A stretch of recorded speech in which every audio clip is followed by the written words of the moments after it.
देख रहे हैं प्रकाशवाणी। बिहार में चुनाव आने को है और जैसा कि माहौल दिख रहा है, कुछ भी कहना मुमकिन नहीं है इस वक्त कि कौन आ रहा है। नीतीश कुमार एनडीए के खेमे में अलग हलचल मची हुई है, राजद के खेमे में उनके ससुराल पार्टी का अलग हलचल मचा हुआ है। मैं अभी मौजूद हूँ यहाँ लालगंज विधानसभा क्षेत्र में, जहाँ पे हम जानने की कोशिश कर रहे हैं लोगों से मिल कर कि क्या इस बार कौन आएगा, जो माहौल है वो क्या दर्शा रहा है, लोग किस मुद्दे पर वोट करने वाले हैं।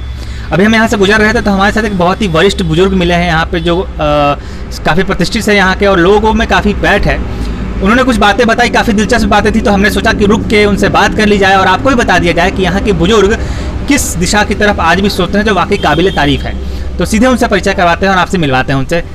सर अपना नाम बताइए आप। मेरा नाम वीरेंद्र कुमार हुआ। क्या करते हैं आप? हम बैंक से रिटायर हैं। ये लालगंज का प्रखंड है, लालगंज विधानसभा क्षेत्र है। प्रत्याशी के तौर पर अभी तक तो घोषणा नहीं हुई है, लेकिन एक तो जो ऑलरेडी जीते हुए राजकुमार शाह जो लोजपा से हैं वो हैं ही। बाकी और प्रत्याशियों में किन की संभावना आपको लग रही है जो टक्कर के साथ उभरेंगे? इस बार जो है मुन्ना शुक्ला बहुत बढ़िया टक्कर में उभरेंगे और उम्मीद है कि वो जीतेंगे। मुन्ना शुक्ला जी के बारे में अभी तक टिकट का पेशो पेश लगा हुआ है कि वो किस पार्टी, हालांकि घूम बहुत रहे हैं, चुनाव प्रचार में लग चुके हैं, लेकिन अभी तक टिकट का कोई फाइनल नहीं हुआ है कि किस पार्टी से आएंगे। उम्मीद की जा रही है कि जिस तरह से लोजपा एनडीए में चल रहा है, जदयू से मिल सकता है, लेकिन अगर नहीं मिलता है और निर्दलीय आते हैं तब आपको कितना प्रतिशत मतलब मौका दिख रहा है कि वो आएंगे? वो कैंडिडेट के अनाउंसमेंट होने के बाद ही कुछ निष्कर्ष निकलेगा कि कौन जीतेगा कौन हारेगा, लेकिन अभी फ़िलहाल जो माहौल है उसमें मुन्ना शुक्ला का अच्छा स्थिति है क्षेत्र में और उम्मीद है कि उनको जेडीयू से टिकट मिलेगा और जीतेंगे। अच्छा सर, आपके पास लंबा चौड़ा इतिहास है, आपको पूरा ज्ञान है, आपने काफ़ी चुनाव देखे हैं इसी जगह पे। जो ज़मीनी हकीकत है जातिगत वोट बैंक की, या फिर जो विकास के मुद्दे पर वोट की, या फिर कहिए कि जो और भी कई सारे पहलू होते हैं चुनाव में, आपको क्या लगता है इस बार के चुनाव में कौन सा रोल सबसे ज़्यादा प्रमुखता से चुनाव में असर दिखाने वाला है?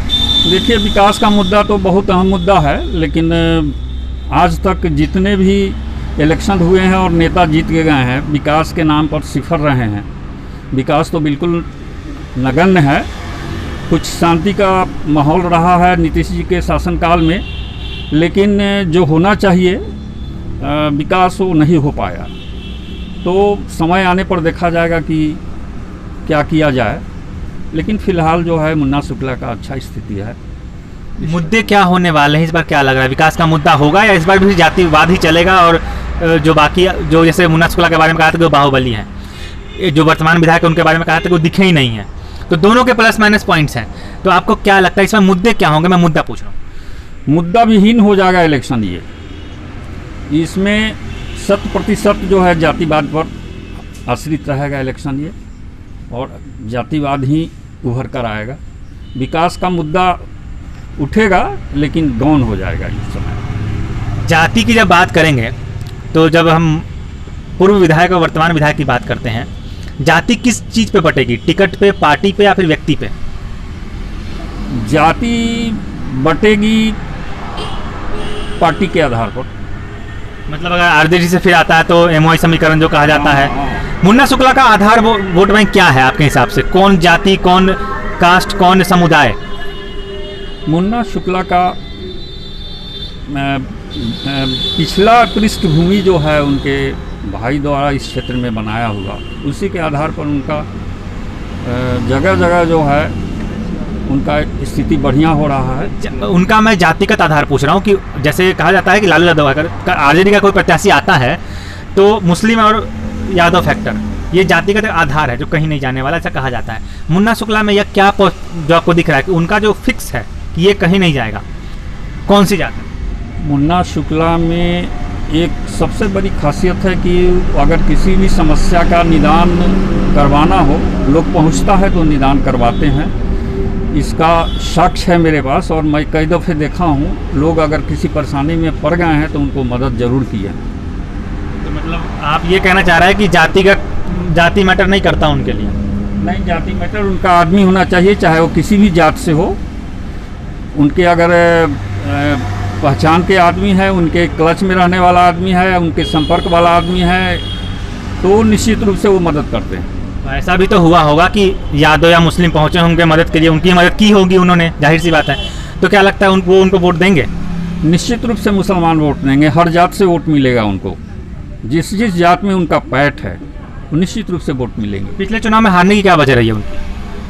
पिछले चुनाव में टिकट नहीं मिलने का एक सबसे बड़ा कारण रहा है।